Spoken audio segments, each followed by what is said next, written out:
In my last video we repaired this machine well enough that it was immediately shutting down, and now it actually starts up unless you play games. But I found at least one use case where it gets extremely loud, and that's when I'm playing a Blu-ray movie. In doing some research about this, I found that the likely cause is we need to replace the heatsink compound that sits between the heatsink spreader and the chip die itself, which means we'll need to open it up again. Now, let me demonstrate the issue though, if I can. Let me remotely turn it on.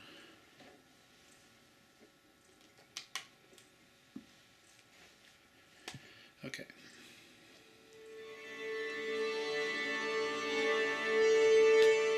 So machine boots are just fine. And battery's almost dead on this, but I go to video, mute the audio here so we can hear the fan.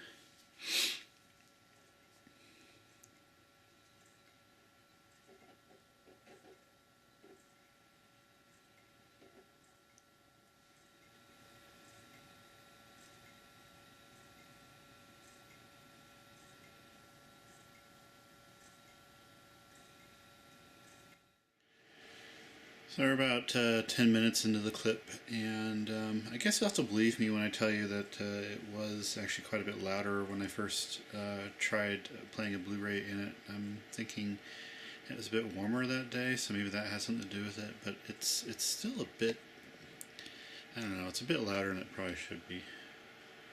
And I think we can get it a bit quieter if we do some modifications to it. So let's get started. So I've got it disassembled again, and one of the nice things about taking these apart like 4 or 5 times is it's really easy the 4th time. But I thought I'd illustrate really quickly what we're going to do, and ultimately why most PlayStation 3s are probably doomed to the dustbin, unfortunately. Is most people are probably not going to take this kind of effort to fix one. So I thought, kind of like Big Clive, I'd do an illustration if I can.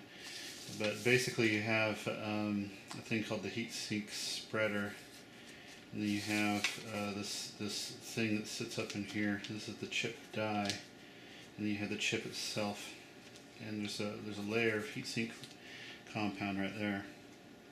And there's another layer of heatsink compound right here. We've replaced this. We're going to have to do it again, obviously. But then under here is a thing called a ball grid array, and it's kind of these little solder balls that then attach to these contacts on the motherboard itself. And there's several hundred of these right here and here. And as the CPU heats up to, as high as 70 degrees Celsius, and then cools down, eventually these balls will form cracks in them, and end of the PlayStation. It's not quite the end. You can actually reball the chip, but it's freakishly expensive, and again, most people are not going to do that. So what I'm going to do is kind of a workaround, because I can't obviously reball. I don't need to reball the chip yet because it's not doing the yellow light of death thing just yet.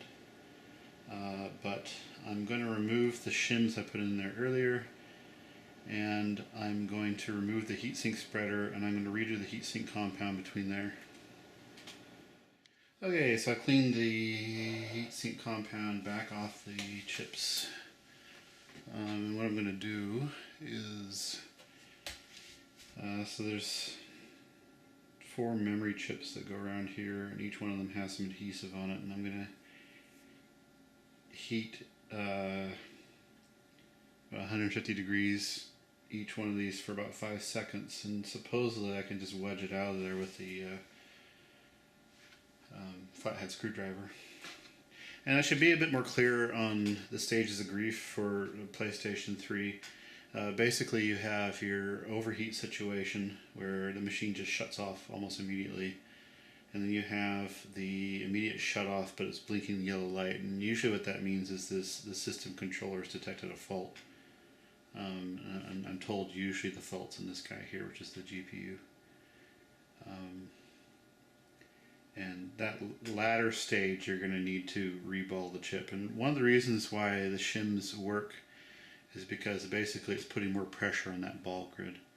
And that may solve the problem for a year or two or whatever, but eventually it's going to come back, and the chip will need to be reflowed completely. So let's try this out.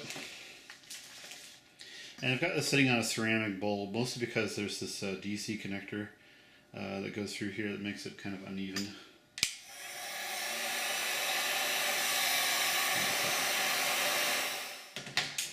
Not sure if that's enough, but let's try this out.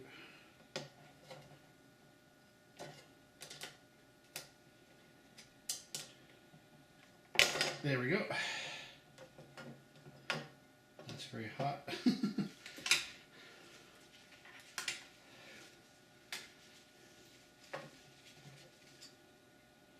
Okay, so you'll see, oh, that's very, very hot. You'll see that the chip dies right here, and these are the 4 memory chips, and that's actually heatsink compound, that's adhesive. So next step, we're going to clean this off. Actually, I'm going to let it cool off for a bit. I'm going to clean this guy off and do the best I can to clean these chips off with the adhesive. And then I'm going to use a special tool that I made to cut the adhesive off around the edge here. And I'm going to heat the chip up as well to soften the glue just a bit.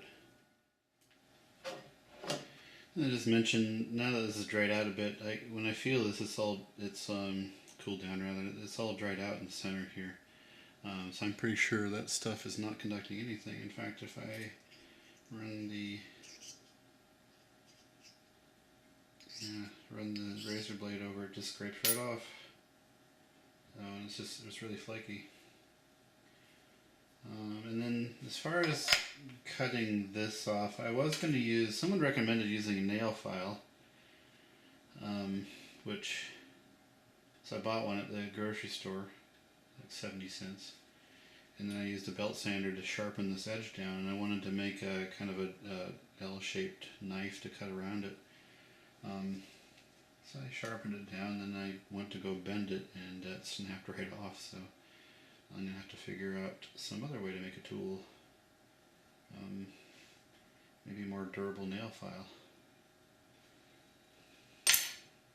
So, and then what I'm going to do with this is I'm just going to use this razor blade and just kind of scrape off the glue on the top of this as best I can.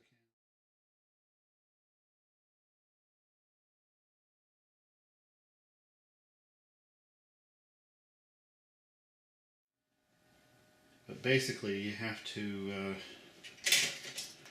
you start right here. So this is where the I/O ports are, Ethernet, HDMI. So it would be like the board sits in like this. Actually, it sits in like this. So, yeah, and it sits on there like this. And you slide the knife in here. You cut all the way around here. From what I understand, you don't actually have to remove the silicone adhesive around here. Really all that matters at this point is that we have good heatsink compound contact between this, and the heatsink itself. So what I'm going to do now is mount these guys in the proper orientation, and I've marked where they should go, roughly. And